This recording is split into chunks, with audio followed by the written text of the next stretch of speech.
Thank you very much for the kind introduction, Dr. Alex.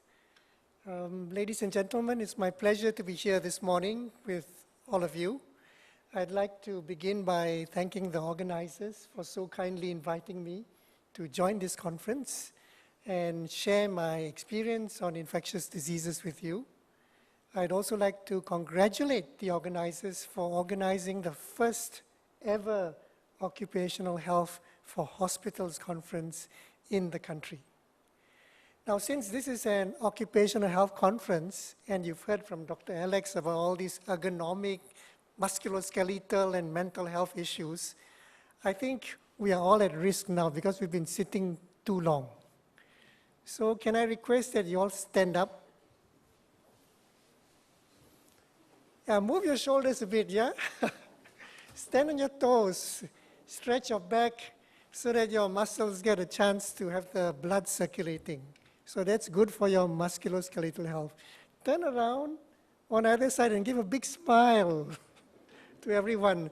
That's good for your mental health, yeah? And hopefully you feel a bit more awake now and you can stay awake for the next 20 to 30 minutes for my presentation, okay? So please have a seat.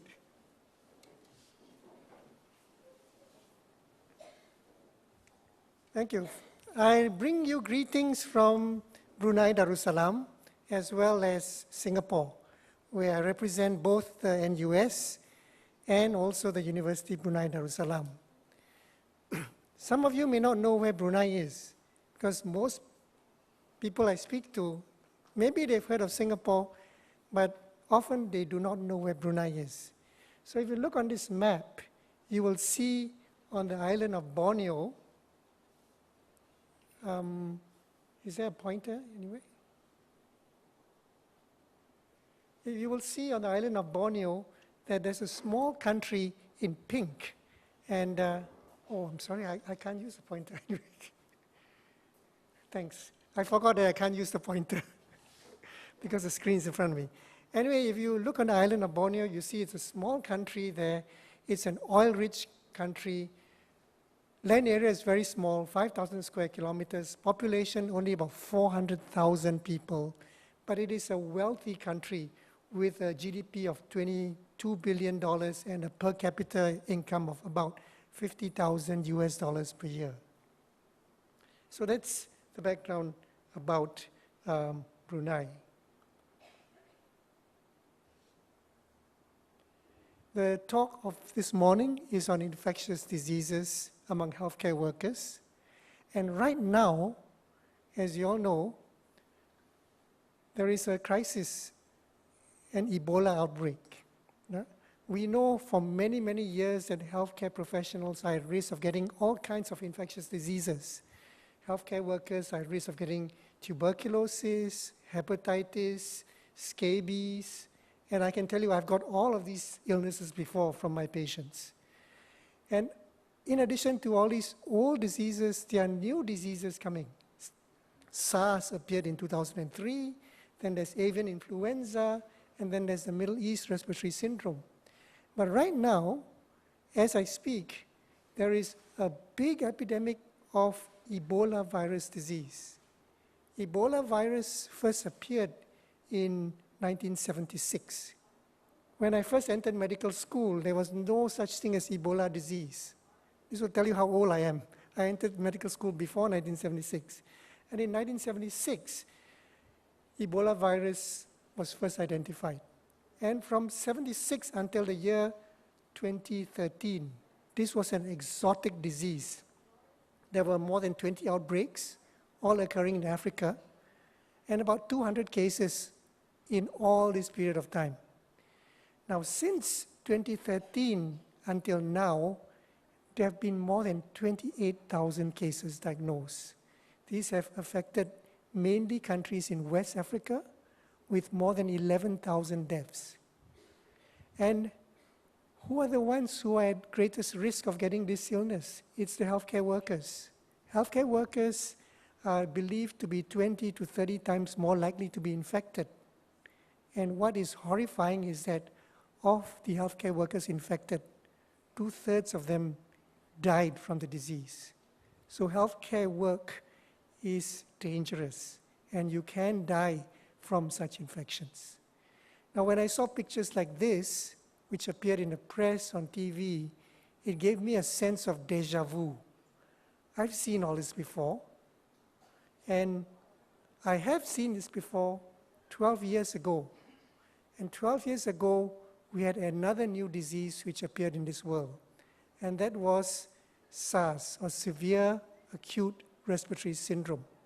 SARS affected 29 countries. Number of cases of SARS was much less, but still almost 8,500 cases, and there were 916 deaths. The countries that were badly affected by SARS were China, Canada, Taiwan, Singapore. And I was working there in Singapore in the hospital right in the midst of this outbreak. So a little bit about SARS. SARS is caused by a coronavirus. And a coronavirus, at that time in 2003, we knew there were 3 groups of coronaviruses. Group 1 affected mainly dogs and cats and pigs. It caused a very mild flu-like illness in humans. That was a human coronavirus 229E. In group 2 of coronaviruses, this affected cows and rats. And again, there was a human HCOV0C43, which caused a very mild illness. Group 3 affected mainly the birds and the turkeys. And group 3 coronaviruses did not have an agent which can cause infections in humans. Up to then, we did not know the existence of the SARS coronavirus, and this was discovered and sequenced in a matter of months. Since then, a few more coronaviruses have been found which can affect humans. One is the human coronavirus NL63, which affects mainly children, and more recently, the Middle East Respiratory Syndrome, MERS, that is also found to be caused by a coronavirus. The mode of transmission of this illness is through direct mucous membrane contact with infectious respiratory droplets. And you can also get infected by exposure to fomites. This is because the virus can survive on surfaces for a few hours. A third mode of transmission is possibly through the oral fecal route, because there was a cluster of cases in Hong Kong where the cases had diarrhea, and it was believed that the oral fecal route could be a source of transmission for SARS virus. The incubation period is between 2 to 6 days, with a possible range of 1 to 14 days, and the case fatality rate was 11%. But it could range from 0 to 50%. 11% is quite a high fatality rate. But if you consider Ebola virus now, fatality rate is in excess of 50%, which is much, much higher. And the case fatality for SARS depends on whether the patient is younger or older, or whether the patient has got other comorbidities. Now, SARS taught us very many painful lessons. And I'd like to share with you 5 lessons that we learned from this outbreak. The first lesson was that it was a grim reminder to us that healthcare work can be dangerous to the health of healthcare workers. And we had colleagues who died from the illness. One of a close friend of mine, her husband, who was a surgeon, died from SARS. And some of my medical students fell ill with SARS. Some of them succumbed to the illness. So it was a very sad occasion, but it was a very grim reminder that our work, although it's very noble and fulfilling work, can be dangerous. If we look at the number of cases of SARS who were healthcare workers, about 1/5 or 21% of SARS patients were healthcare workers. And this ranged from 3% in the US to about 43% in Canada. In Singapore, where I work, over 40% of the cases were healthcare workers. We found that there was a differential risk of infection for the different kinds of healthcare workers but importantly, all kinds of healthcare workers, not only hospital workers, people working in outpatients, even the traditional healers were at risk because the patients sought help from all kinds of healers. And apparently, even low exposure situations can pose a risk. There was a case of somebody who was pushing a trolley with an infected patient along a corridor, and someone else was in the corridor, and that person got infected from that very brief, short exposure. We know that the risk of infection was different for the different categories of healthcare workers, and the early reports from Vietnam showed that the overall attack rate for the disease was 18%, but among doctors it was 16%. Among nurses, more than a third of the nurses had the illness. So the nurses had a higher risk than the doctors. The administrative staff, the attack rate was 2%, so the risk was quite low. But if you look at the next category, other staff with patient contact, the attack rate was 53%. So these are all the para-health professionals, the cleaners, the attendants, and so on. And very often we neglect this group in our preventive measures, in our occupational health measures. And also patients in hospital were at risk of getting the disease. It's not only healthcare workers, but other patients can also get the illness. We had data from Hong Kong which showed similar findings. Here, if you look at the attack rates in healthcare workers in 14 hospitals in Hong Kong, you find that among the nurses, the attack rate was about 1.2%. So 1.2% of the nurses treating such patients had SARS. The medical technical people, the attack rate was 0.3%, but here the non-medical support group had the highest attack rates. It was almost 3%. So again, we find that certain groups of healthcare workers have got different risks, and it's not the doctors, it's not the nurses, but it's the medical support group that was at highest risk. And we need to pay attention to this group. What were the high-risk procedures? We know that procedures such as intubation, suction, giving them aerosol therapy through nebulizers, using positive pressure, non-invasive ventilation, these were all high-risk procedures because it encouraged droplet transmission of this infection. How close you get to a patient is also very important. And this slide gives you the findings of a paper from Hong Kong, which shows that even the medical students were not spared the disease. And when they look at infections among medical students, they found that the medical students who visited patients in beds adjacent to an index case, all of them got infected. But for the medical students who attended patients in the same cubicle, but not in the bed next to the patient, 50% of them got infected. For the medical students who only entered the same ward, but didn't go to the cubicle, none of them were infected. So the closer you are to a SARS patient, the more likely you are to get the infection. And why is this so?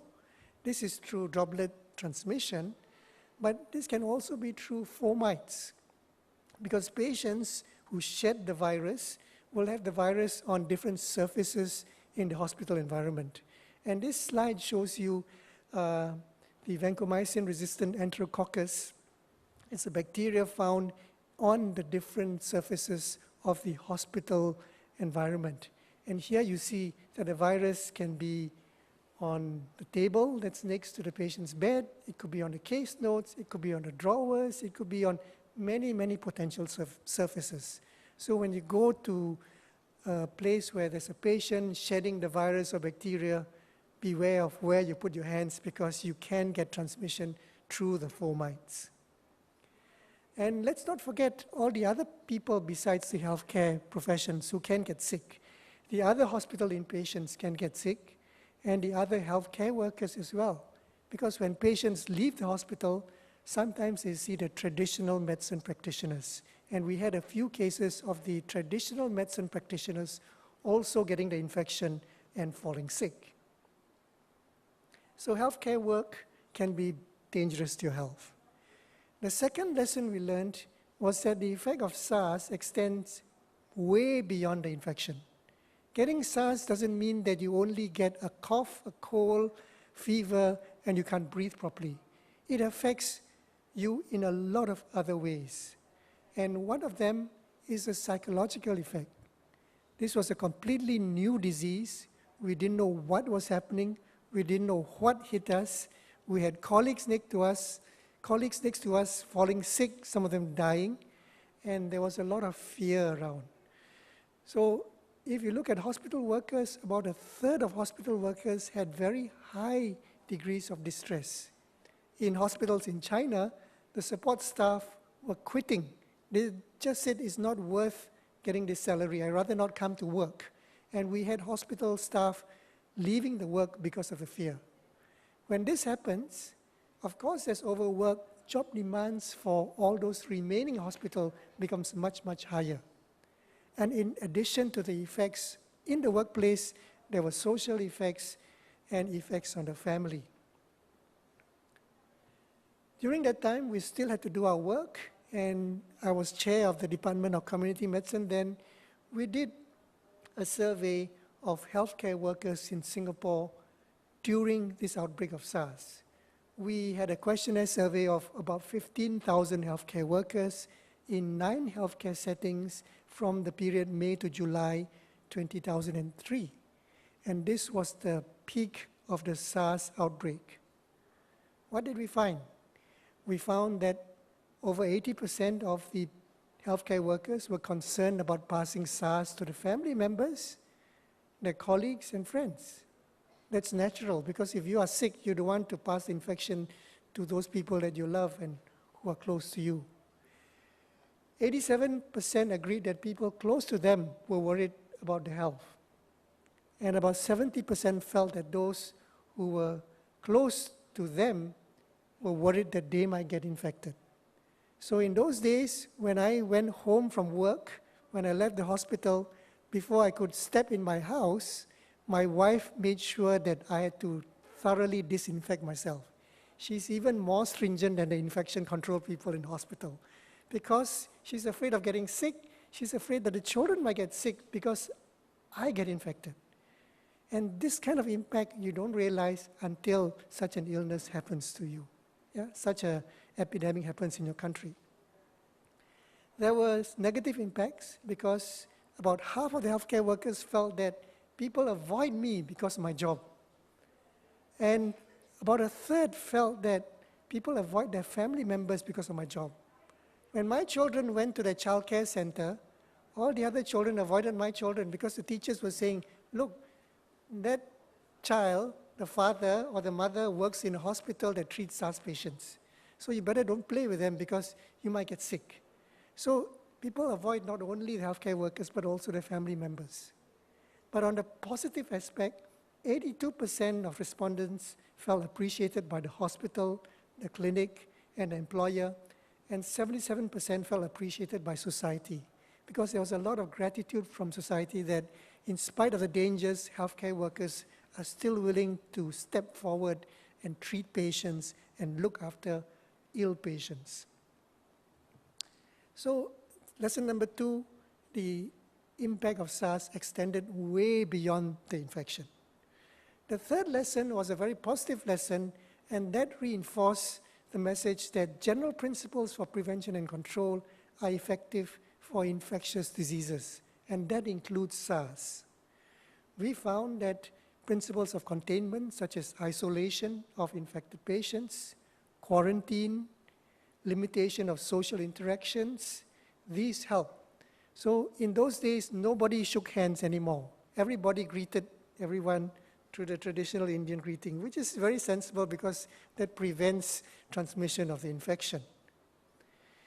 And we have data to show that the earlier you isolate the case, the less likely it is to spread the disease. Here, if you look at this chart on the horizontal axis, is the number of days from the onset of the disease to isolation of the patient. If you look at number 0, the number of cases were 20 cases. There was hardly any secondary cases. You look at day number 1, 20 cases, a few secondary cases. But if you isolate the cases late, if you go to day number 7, number 8, you find that the number of cases are small, These are the light-colored bars, but the number of secondary cases, the dark-colored bars, are very, very high. So isolate your patients as early as possible. And in the hospital environment, strict adherence, airborne precautions, use of N95 masks, contact and droplet precautions, hand hygiene, gloves, use gowns, use eye protection. These are all very, very important measures. And again, we have data to support the effectiveness of these measures. If you look on the second column here, this is data from Hong Kong. The SARS-infected patients, there were 127 of them. In this group, 85% said they use N95 masks, 90% said they practice hand washing, and 40% said they had masks, gloves, gown, and hand washing. These are not bad rates, but if you compare with a group that did not have SARS, this group had much higher rates of using N95, hand washing, and all the protective measures. So in that group, 99.4% used N95 masks all the time, 97% had hand washing, and 81% used all these measures. Bear in mind, it is uncomfortable to use N95 mask. It's not easy to put on the mask the whole day. I've tried it, and it's not easy. But when you are faced with an unknown illness which can kill people, you get frightened and you adhere to this. But giving people masks alone is not the answer. When the outbreak started in 2003, many people in hospital didn't know what is an N95 mask.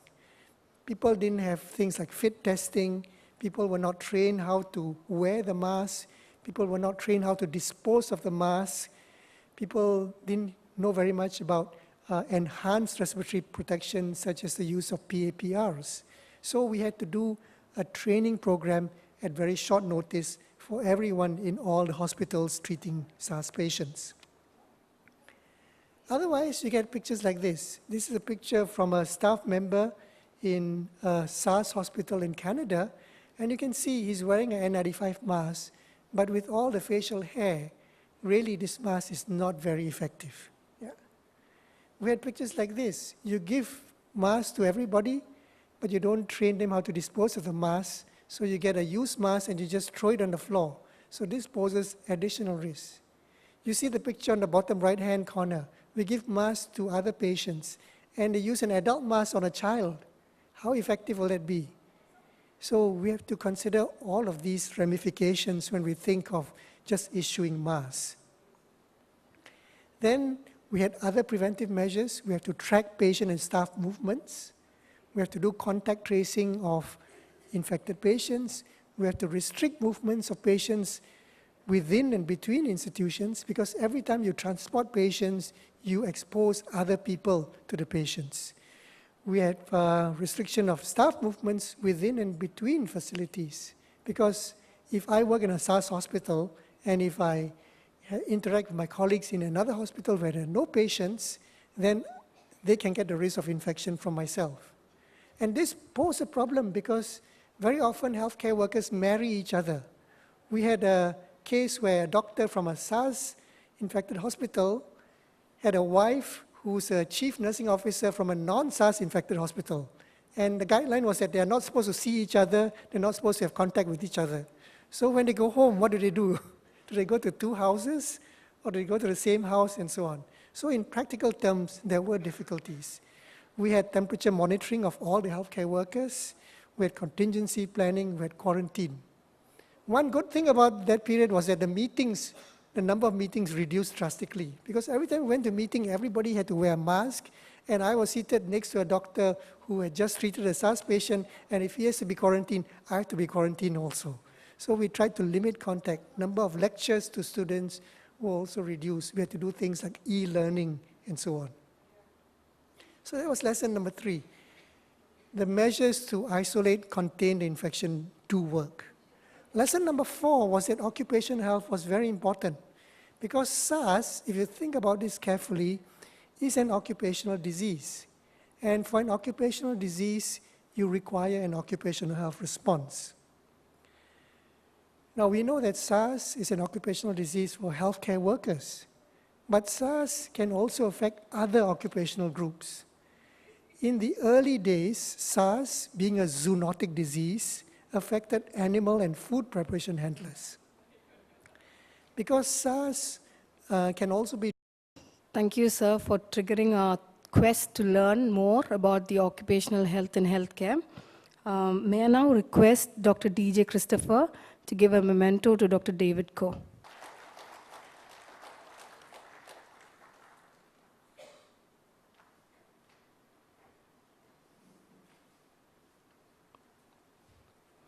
Thank you, sir. I hope all of